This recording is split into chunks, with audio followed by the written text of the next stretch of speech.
जीवन के अर्थ, दिशा, दुख और डर जैसे सवालों पर विचार करने के लिए दर्शकों का परिचय। यह स्पष्ट किया गया है कि इन सवालों से जूझने वाले वे अकेले नहीं हैं। हजारों साल पहले अर्जुन नामक एक योद्धा भी इन्हीं सवालों से परेशान था। कुरुक्षेत्र के युद्ध के मैदान में अर्जुन अपने ही रिश्तेदारों के खिलाफ युद्ध करने के लिए विवश है। अर्जुन टूट जाता है और अपने हथियार गिरा देता है, यह कहते हुए कि वह यह युद्ध नहीं कर सकता। अर्जुन की दुविधा नैतिक और भावनात्मक संघर्ष को दर्शाती है। श्री कृष्ण अर्जुन को वह ज्ञान प्रदान करते हैं जो युद्ध और जीवन दोनों का मार्गदर्शन करता है। यह ज्ञान न केवल युद्ध के लिए है, बल्कि पूरे जीवन के लिए एक दिशा निर्देश है।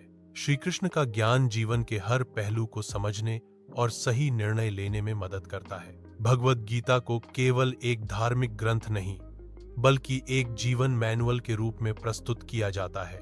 गीता हमें सिखाती है कि कर्म करो, फल की चिंता मत करो, जो हुआ अच्छा हुआ।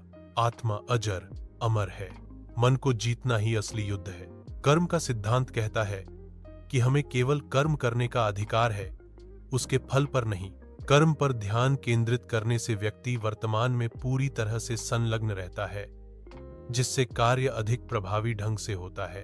परिणामों पर ध्यान केंद्रित करने के बजाय कर्म पर ध्यान केंद्रित करना चिंता और निराशा को कम करता है। यह सिद्धांत व्यक्ति को निस्वार्थ भाव से काम करने के लिए प्रोत्साहित करता है, क्योंकि प्रेरणा व्यक्तिगत लाभ के बजाय कर्तव्य है। जीवन में जो होता है वह अक्सर हमारे नियंत्रण से बाहर होता है। जो हमारे नियंत्रण में नहीं है उसके लिए दुखी होने का कोई कारण नहीं है। स्वीकृति और अनुकूलन जीवन की चुनौतियों का सामना करने के लिए महत्वपूर्ण है। सकारात्मक दृष्टिकोण बनाए रखने से मानसिक और भावनात्मक कल्याण में सुधार होता है। आत्मा न जन्म लेती है न मरती है, आत्मा अमर है। यह समय और मृत्यु से परे है। आत्मा एक शाश्वत ऊर्जा है जो शरीर को बदलती रहती है। मन पर विजय प्राप्त करना स्वयं को ऊपर उठाने का मार्ग है। आत्मनियंत्रण और इच्छा शक्ति के माध्यम से व्यक्ति अपनी सीमाओं को पार कर सकता है। खुद को बदलकर व्यक्ति अपने भाग्य को आकार दे सकता है। आज का इंसान भी अर्जुन की तरह ही उलझा हुआ है। करियर, रिश्ते, सोशल मीडिया, चिंता। आधुनिक जीवन में व्यक्ति को करियर की अनिश्चितताओं और रिश्तों की जटिलताओं का सामना करना पड़ता है। सोशल मीडिया और चिंता आधुनिक मनुष्य के जीवन में अतिरिक्त दबाव और भ्रम पैदा करते हैं। स्वधर्म का पालन करने का अर्थ है अपने स्वभाव और क्षमता के अनुसार कर्म करना। यह मार्ग व्यक्तिगत मूल्यों, नैतिकता और सामाजिक दायित्वों के अनुरूप होना चाहिए। स्वधर्म का पालन करने से आंतरिक शांति और संतोष प्राप्त होता है, भले ही परिस्थितियां चुनौतीपूर्ण हों। यह व्यक्तिगत विकास और सामाजिक कल्याण दोनों को बढ़ावा देता है। प्रत्येक आत्मा की यात्रा अद्वितीय होती है। आत्मा की यात्रा की तुलना नहीं की जानी चाहिए। प्रत्येक आत्मा की यात्रा अपने आप में परिपूर्ण है। वास्तविक सुख बाहरी कारकों में नहीं, बल्कि आंतरिक रूप से निहित है। आंतरिक सुख की अनुभूति आत्म जागरूकता और संतुष्टि से प्राप्त होती है। बाहरी सुख क्षणिक होता है, जबकि आंतरिक सुख स्थायी और अपरिवर्तनीय होता है। जीवन केवल अस्तित्व नहीं है, बल्कि आत्म साक्षात्कार है।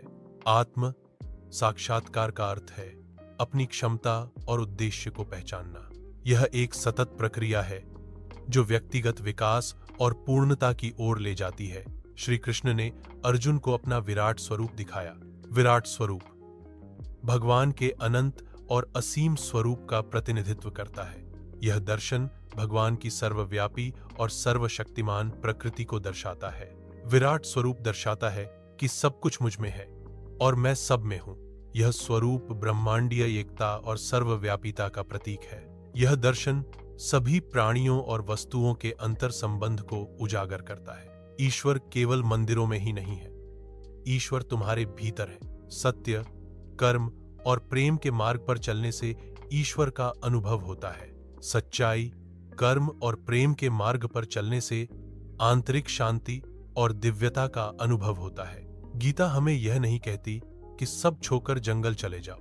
अनासक्ति का अर्थ है सांसारिक कार्यों में संलग्न रहते हुए उनसे भावनात्मक रूप से अलग रहना। अनासक्ति व्यक्ति को बिना आसक्ति के अपने कर्तव्यों का पालन करने की अनुमति देती है, जिससे बेहतर निर्णय लेने की क्षमता मिलती है। अनासक्ति से व्यक्ति भावनात्मक उथल पुथल से बचता है और आंतरिक शांति का अनुभव करता है।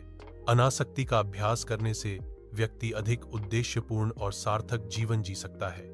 यदि लोग आपके प्रयासों को नहीं समझते हैं तो परेशान न हो। बाहरी मान्यता के अभाव में भी अपने प्रयासों पर विश्वास बनाए रखें। अपने लक्ष्यों पर ध्यान केंद्रित रखें और बाहरी राय से प्रभावित न हो। ध्यान का अभ्यास मन को भटकने से रोकने और वर्तमान क्षण पर ध्यान केंद्रित करने की एक प्रक्रिया है। जब मन भटकता है तो उसे धीरे से वापस वर्तमान क्षण में लाना चाहिए। ध्यान मन को प्रशिक्षित करने और जागरूकता बढ़ाने का एक तरीका है। लगातार अभ्यास से ध्यान मानसिक शांति और स्थिरता प्राप्त करने में मदद करता है। कर्म ही पूजा का अर्थ है। अपने कार्यों को पूजा के रूप में मानना यही पर्याप्त है। अपने कर्म को पूजा मानने से व्यक्ति अपने कार्यों में अधिक समर्पण और ध्यान केंद्रित करता है। जब कर्म को पूजा माना जाता है तो यह व्यक्तिगत संतुष्टि और आध्यात्मिक विकास की ओर ले जाता है। कर्म को पूजा समझने से व्यक्ति अपने कार्यों के प्रति अधिक जिम्मेदार और ईमानदार बनता है। स्थिरता का अर्थ है आंतरिक शक्ति और मानसिक संतुलन बनाए रखना। आंतरिक रूप से स्थिर व्यक्ति विपरीत परिस्थितियों में भी शांत और संयमित रहता है।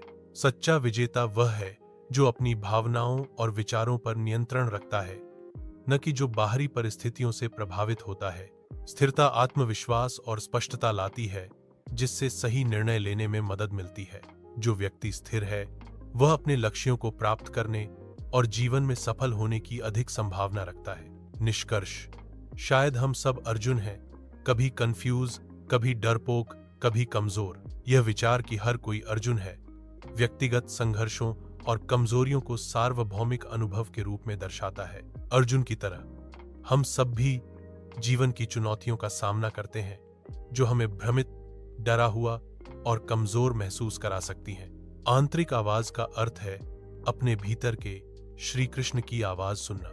यह आंतरिक मार्गदर्शन और ज्ञान का स्रोत है।